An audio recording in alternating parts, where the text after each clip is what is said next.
কোরবানি সবসময় ভাগে না দিয়ে একা দিতে পারলে উত্তম। গরুতে আপনি ভাগে কোরবানি দিলেন, সেটার চাইতে ছাগলে আপনি একাকি কোরবানি দিতে পারলে বেশি ভালো। কারণ সাধারণত এক ভাগ গরুতে কোরবানিতে যে টাকা যায়, সাধারণত জেনারেলি একটা ছাগলে অলমোস্ট সেই পরিমাণ বা তার চেয়ে কোনো কোনো ক্ষেত্রে 1-2 হাজার আরো বেশি যায়। তাহলে আপনার অর্থ খরচ তো অলমোস্ট সমান বা বেশি হচ্ছে।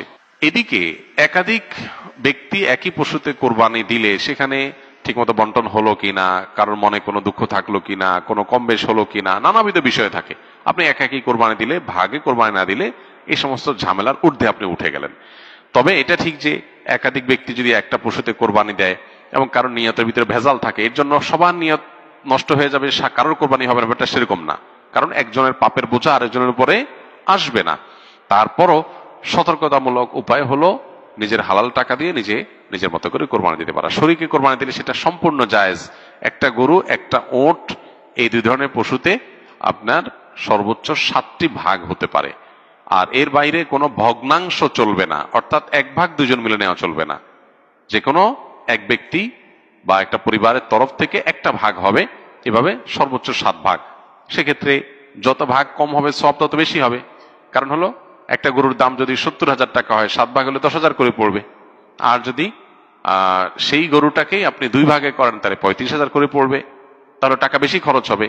ইন্না আইজামাল জাযাই মা আইজামিল বালা।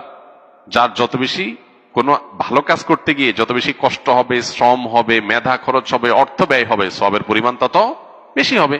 সো ভাগের পরিমাণ যত কম হবে সবের পরিমাণ তত বেশি হবে।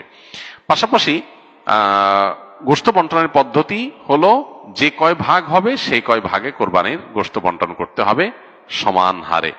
এবং এক্ষেত্রে ভাগে কোরবানি দিতে গিয়ে, গোশত বন্টন করতে গিয়ে যদি কেউ তসরুফ করেন তো সেটা হারাম হবে, গুনাহের কারণ হবে এবং নাজায়েজ কাজ হবে। কয়েক ভাগে কোরবানি দেওয়ার পর যদি ওজন না করে অনুমান করে কোরবানি গোশত ভাগ করা হয় তাহলে কোরবানি হালাল হবে কিনা। অনুমান করে ভাগ করলে সেটা জায়েজ হবে তখন যখন শেয়ার হোল্ডার যারা আছেন, যাদের ভাগ আছে, তাদের কারোর মনে যদি কোনো দুঃখ না থাকে, তারা নিজেরা যদি সম্মত হন। ধরা যাক যে 2 ভাই মিলে কোরবানি দিয়েছেন, তারা চিন্তা করতেছেন এত এক্সাক্ট মাপামাপি করা ঝামেলার ব্যাপার, অনুমান করে আমরা ভাগ করে ফেলি, আমাদের কোনো দুঃখ নাই, একটু কম হোক বেশি হোক আমরা ভাই ভাই, কোনো অসুবিধা নেই। এটা যদি মন থেকে তারা সম্মত হন এবং আন্দাজ করে ভাগ করে নেন তাহলে ঠিক আছে, এটা জায়েজ আছে। কিন্তু একাধিক শেয়ার যখন থাকে তখন আসলে অনেকে হয়তো মুখে বলতে পারে হ্যাঁ অসুবিধা নেই, মনে তার দুঃখ থাকতে পারে। এই জন্য সেফ এবং নিরাপদ হলো যথাযথভাবে সেটা পাল্লায় ওজন করে হোক আর কোনো গামলায় মেপে হোক সমান সমান করে দেওয়া, এটা হলো সবচাইতে সেফ। যদি শেয়ার যারা আছেন তাদের কারোরই দুঃখ নাই এটা নিশ্চিত, তাহলে সেক্ষেত্রে আন্দাজ করে করলে অসুবিধা নেই।